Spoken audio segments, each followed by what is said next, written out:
dear student, assalamu alaikum.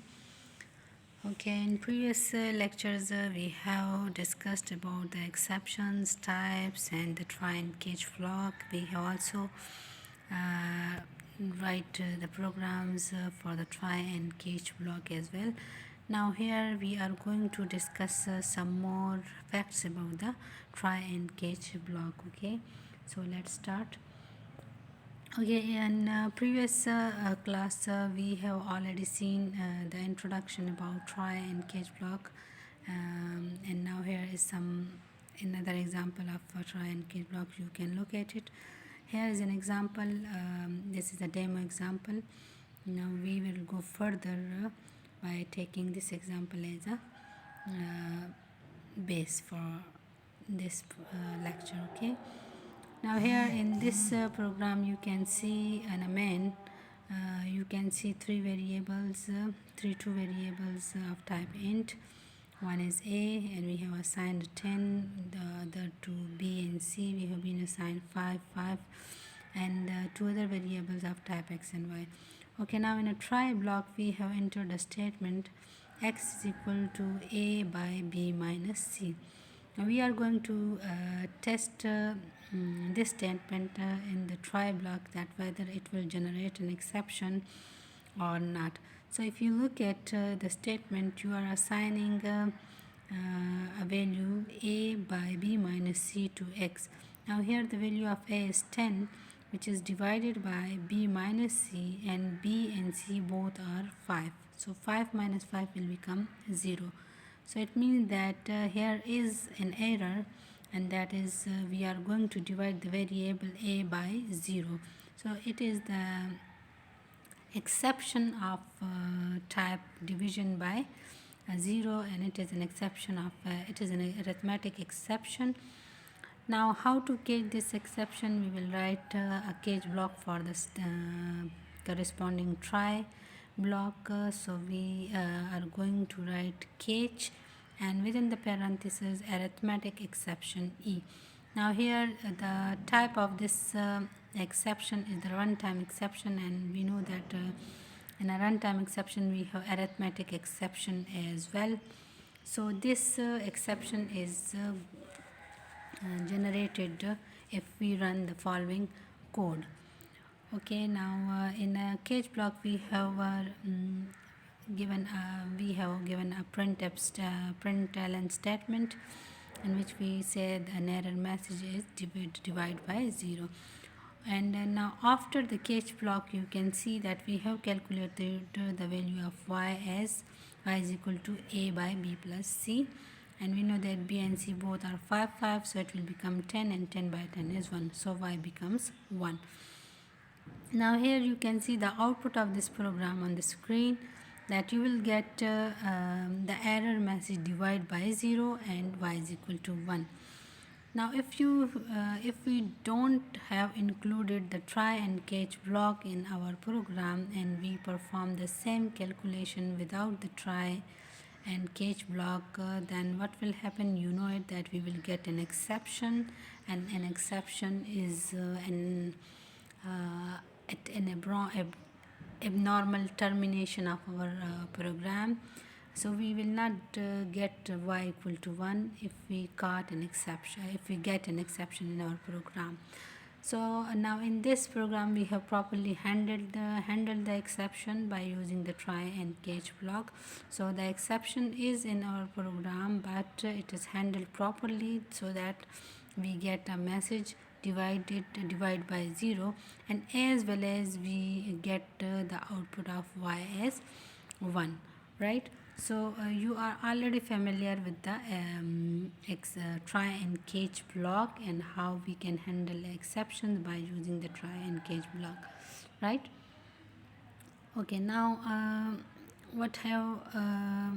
I have told you that if we don't include the try and catch block in our previous example, we will get an exception, and that exception exists in the main thread, and the name of this exception is arithmetic exception, that is by 0. And here in the program in which it is occurred, that is tc demo, means It is the try catch demo program, and it exception is occurred at line number 10. So this was the detail of that exception if we don't handle it by using a try and catch block. Okay, so here are some, I told you that here we are going to discuss some more about the try and catch block. Okay, here we write arithmetic exception in catch block because it caused by math errors such as divide by 0. Now, how to display descriptions of an exception? You can display the description of thrown object by using it in a println statement by simply passing the exception as an argument, right? As I told you that we have included the catch block in the program, and within the parentheses you are having arithmetic exception E. Now this block will take the E as object, right? And this E is of type this E is of type exception that is generated by your code which is being tested. Okay, now here we are introducing some much more about the catch block. You can include multiple catch blocks in your code. With one try you can have multiple catch blocks as well. It is possible to have multiple catch blocks in our program. Now let's see an example how we can have. This program is about the multiple catch, so we call it multi-catch program. Class name is multi-catch, and here with the main you can see an array of two elements, and A of type int. It is an array with two elements 5 and 10 at subscript 0 and at subscript 1. So this array is having two elements, and the index for that array is A of 0 and A of 1. Here we are having another variable B of type int, and we are going to assign 5 to it. Now within a try block you can see the statement where we are going to calculate the value of x as we are dividing A by 2 by B minus A of 1. Now here A of 2 is the value of array at index 2. Now if you look at the array size, you can see that here the array elements are 2, and we are having only two subscript values at 0 index and at 1 index. That is A of 0 is 5 and A of 1 is 10. But here in the array we don't have the third element at index 2, A of 2. Now this statement is having an index array index error, right? Now we are going to include this in a try block. Now look at it that in a incoming program, in a subsequent statements, we are having three catch block, consecutive three catch blocks. One is of type arithmetic exception E, which is having an error as message division by 0. The second one is having the array index out of bounds exception E, in which we are going to give the message array index error. And the third exception is array store exception E, wrong data type. We generate the error wrong data type. Now look at it that our this tries within a try statement. We look the value of we looked at the value of x. I told you that this statement is having A of 2. Now A of 2 index does not exist in the array, so it means that here is an exception. Now what will be the type of this exception? Here this exception is not an arithmetic exception, so the first catch is simply ignored. The exception generated by this statement is first matched with the first catch block. So it is not matched with the first exception is this statement is having an error that is related to the array indexing. So the first one catch is ignored, and the exception is thrown to the second cage, in which we are having array index out of boundary exception, array index error. Now look at the output. You are going to have an error, array index error. Now it means that the try block statement x equal to a by 2 by b minus a of 1 is having the error of indexing. I told you that a of 2 does not exist, as we are having two elements in the array. We don't have any third element in the array, so accessing the element at index 2 is mean that we are having an error, array index error. So this exception is caught by the second cage block, and you get the error message. And the third cage block is simply ignored, as this exception type does not match to this the wrong data type exception or the error store exception. Okay, so within the three statements, ये जो three statements sketch के नज़र आ रहे हैं आपको, इसमें जो exception जो है वो जो मैच अकर हुआ है वो सेकंड वन के साथ अकर हुआ है. जो आपका एक्सेप्शन जो जनरेट हुआ था उस जो ट्राई ब्लॉक में मौजूद एक्सेप्शन जनरेट हुआ था, ना वो एरिथमेटिक एक्सेप्शन है, ना ही वो रॉन्ग डेटा टाइप से रिलेटेड एक्सेप्शन है. चूँकि एरे इंडेक्सिंग का एक्सेप्शन है, तो मैच जो है वो सेकंड केज के साथ फाइंड आउट हो गया है. So that's why we get array index error. और the rest of the statement जो आपको नज़र आ रहे हैं, वाई की वैल्यू कैलकुलेट हुई है A of 1 by A of 0, so you get the result 2.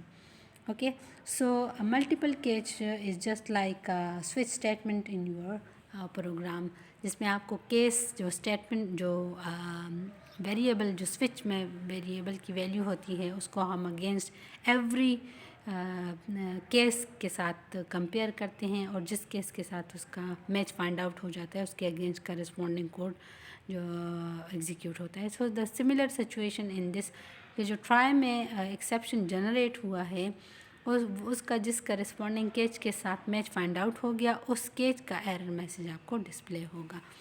तो आई होप कि आपको इस प्रोग्राम से मल्टीपल केज की समझ आ गई होगी. Okay, now here is the explanation of the previous slide.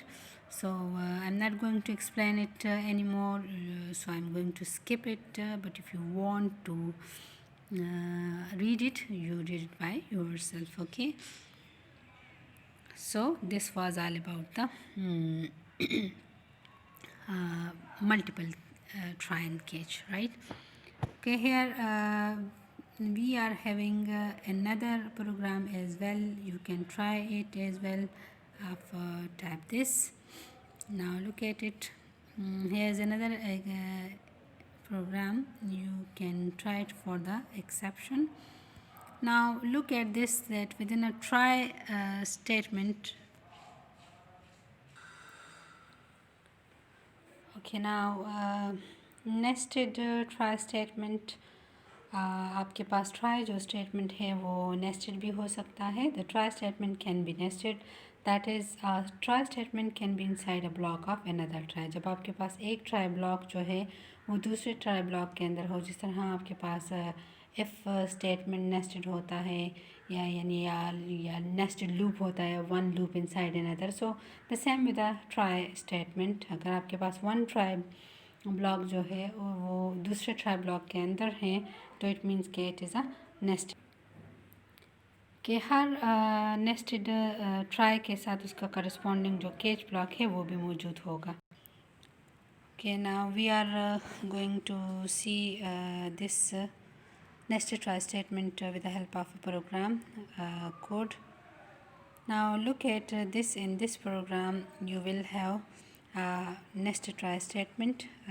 Look at it here in the program. You can see one try and catch statement is inside the body of another try statement as well. Every try statement has its own corresponding cage block. आप देख सकते हैं कि जो inner statement है try का, उसमें जो आपके पास ट्राई ब्लॉक में कुछ स्टेटमेंट्स गिवन है, तो उसके लिए करस्पॉन्डिंग केज ब्लॉक भी अवेलेबल है. और जो आप आउटर देख रहे हैं कि ट्राई में आपने result 1 equal to num1 by num2 minus num3 calculate किया है, and then you are going to print the result by using the println statement. और उसके लिए आपके पास करस्पॉन्डिंग जो केच ब्लॉक है वो है अरिथमेटिक एक्सेप्शन जी। Okay, now here look at it that आपके पास जो num1 की वैल्यू है that is 100 and num2 and num3 both are 50. So you are having a division by zero error in your program, which is of type arithmetic expression. Okay, now but this exception is being caught in the first try. outer जो try है उसमें इस exception को काट किया गया है, मतलब कैच किया है. सो इट मीन्स कि जो अगर आप इनर एक्सेप्शन में ट्राई ब्लॉक में चले भी जाएं, ठीक है, अगर आपका control with in that try block मौजूद भी है तो उसका करस्पॉन्डिंग कैच स्टेटमेंट आपको नज़र नहीं आ रहा है, यानी आपको दिस इज़ इनर कैच यह मैसेज रिसीव नहीं हो रहा है, क्योंकि आपका जो एरर है वो फर्स्ट ट्राई ब्लॉक ने ही इसको कैच कर लिया है. ठीक है, फर्स्ट ट्राई ब्लॉक ने इसको कैच कर लिया है, तो उसके साथ जो फर्स्ट ट्राई ब्लॉक के साथ जो करस्पॉन्डिंग कैच है वो आपके पास जो मैसेज दे रहा है दिस इज़ आउटर कैच. तो आउटपुट स्क्रीन में जो आपको नज़र आ रहा है वो आउटर कैच के साथ अवेलेबल है. So this is how you can use the nested try statements in your code if you needed it. Okay, अगर आपको ज़रूरत होगी तो आप nesting भी कर सकेंगे for the try statement. Okay, now finally Java supports another statement known as finally, and the finally statement that can be used to handle an exception that is not caught by any of the previous catch statements. अगर आपने multiple catches दिए हुए हैं, ठीक है, और आपका जो एक्सेप्शन है वो किसी ने भी काट नहीं किया, ठीक है, तो द फाइनली जो स्टेटमेंट है that is responsible to catch that error, right? We can put finally block after the try block or after the last catch block. ठीक है, आपके पास फाइनली जो है ये कहाँ पे हम देंगे, after the last catch block. We can put finally block after the try block और after the last catch block. Finally block executed in all circumstances, even if a try block completes without problems, the finally block will execute. Now here look at it in this program. You are having the try and catch block and also finally. Now look at it, the program is having the division by zero error. The try block has been generated the error, and the catch has caught this expression by using the division by zero error message display कर दिया. अब division by zero भी output में display हुआ है, and this is a final जो है that is also displayed in your statement. So it mean के एक्सेप्शन जो है उसको कैश ने काट भी कर लिया है आफ्टर देर भी फाइनली एग्जीक्यूट हुआ है. सो इट मीन्स के व्हेन एवर एक्सेप्शन जो है वो प्रॉपरली हैंडल भी हो जाए किसी भी कैच ब्लॉक के ज़रिए, उसके करस्पॉन्डिंग कैच के ज़रिए, फाइनली तब भी आपके पास क्या होगा, एग्जीक्यूट होगा. So this was all about some other explanation with the Java exceptions. I hope you will have understand it. Look at it in a book and have a revision of it. Okay, thank you.